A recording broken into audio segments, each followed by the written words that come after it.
আজ আমি দেখব আমার নেওয়া 100 দিনের চ্যালেঞ্জে 8 কেজি 600 গ্রাম মাছ বিক্রি করে 7 নম্বর দিনে আমার কত টাকা ইনকাম হতে পারে। যদি জানতে চান তাহলে ভিডিওটা শেষ পর্যন্ত দেখে যান। আজকে বাড়ির সামনে থেকে সব মাছ সুন্দরভাবে গুছিয়ে রেডি করলাম, তারপর সাইকেল নিয়ে বেরিয়ে পড়লাম পাড়ায় পাড়ায় বিক্রি করতে। কিছুক্ষণ পরেই প্রথম কাস্টমার পেলাম আর 200 টাকার বাটা মাছ মেপে দিলাম। উনিও খুশি মনে টাকা দিয়ে দিলেন। আর দিনের প্রথম বৌনিটা হয়ে গেল। ছোট্ট বৌনিটা আবার নতুন করে সাহস দিল।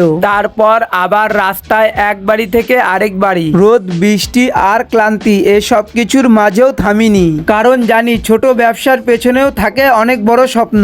এইভাবেই একে একে মাছ মেপে কাস্টমারের হাতে তুলে দিলাম আর তার সঙ্গে টাকাও নিয়ে নিলাম। দেখতে দেখতে এইভাবেই আজকের 8 কেজি 600 গ্রাম মাছ পুরো শেষ হয়ে গেল। এবার দেখা যাক, চলুন এত পরিশ্রমের পর আজ কত টাকা ইনকাম হলো। তো আজকে যেহেতু আমি টোটাল মাছ এনেছিলাম 8 কেজি 600, যার দাম পড়েছিল 1220 টাকা, সেগুলো বিক্রি করে টোটাল পুঁজি বাদ দিয়ে আমার ইনকাম ছিল 525 টাকা।